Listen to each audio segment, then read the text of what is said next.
because companies are going to be wanting to put out news that makes them look good. Let's talk about how to answer, why do you want to work for this company?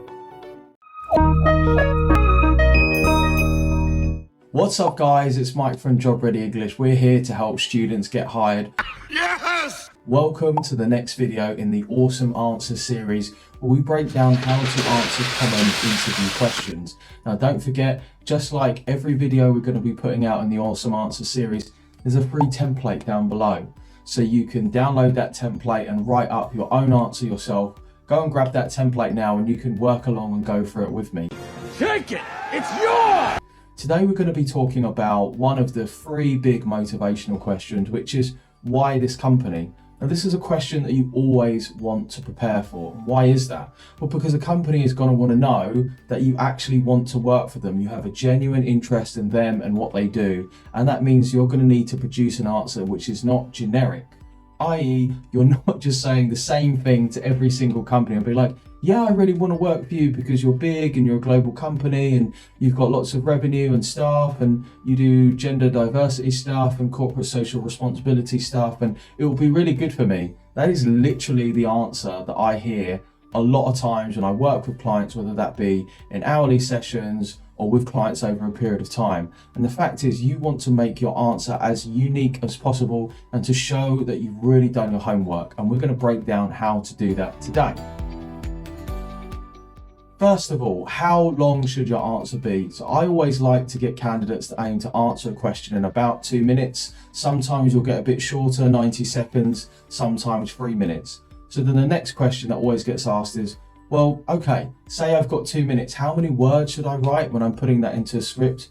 And I would say on average, it's about 200 to 250 words.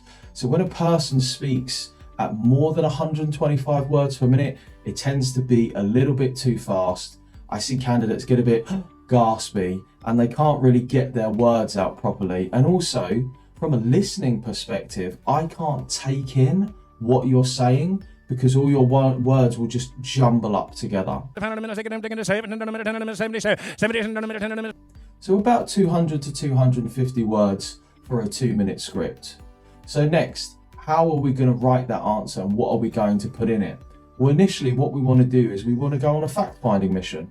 So we want to go out and find anywhere between 3 to 7 unique facts.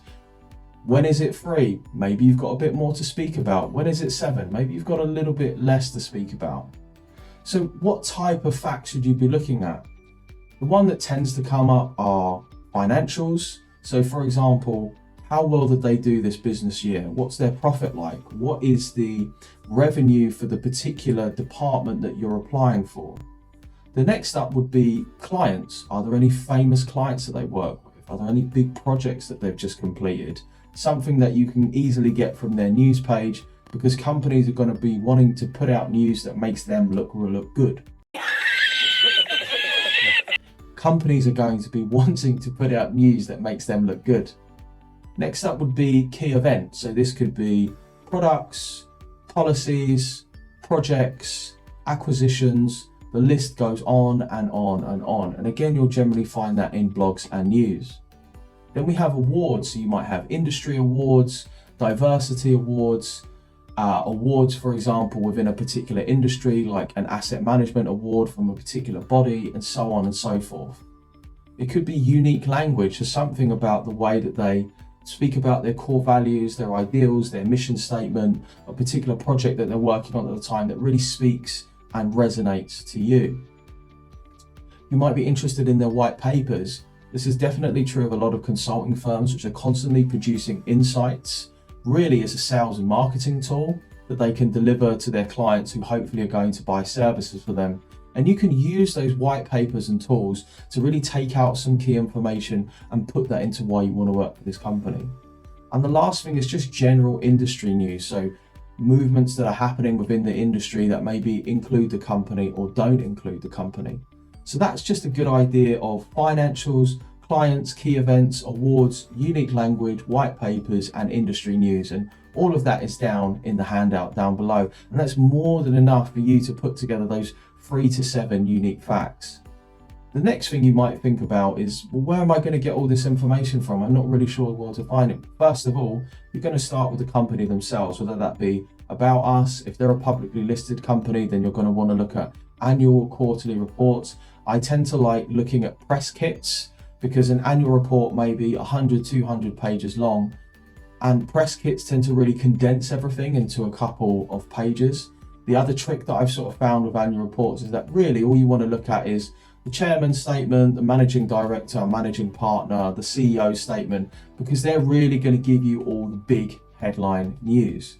The next thing that you can do is you can just pop in, say, IBM News into Google News to see what's going on, or you can look at big websites like BBC, Al Jazeera, Reuters, Bloomberg, whoever those companies may be, just to pick out some pieces of news and some recent events that are going on.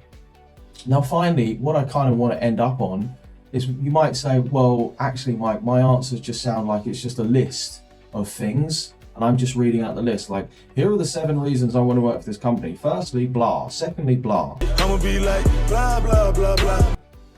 Okay, so there's 2 things to think about this. First of all, try not to have 7 facts within the same category, because then it does become very blah, very much like a list.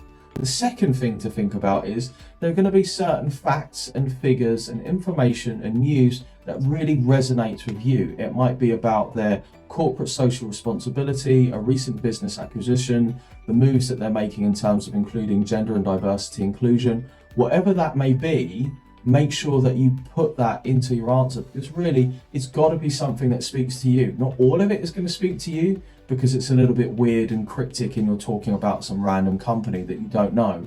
But what I would say is just make sure that those facts are unique to that company. And as somebody who has hired people and listened to hundreds, I don't know, maybe even thousands of people, what you really want to think about is the more detailed your research, the more you are going to stand out from your candidates, the other people who are competing with you, because so many people don't put in the time. So they'll say, I would say, put in 15 minutes to just really research this question properly. Guys, I hope that you enjoyed this video. If you did, make sure to hit like, subscribe to the channel, drop a comment down below with a thumbs up, or just let me know what's the next question that you'd like us to answer, and put a worksheet up for the Awesome Answers series. Good luck.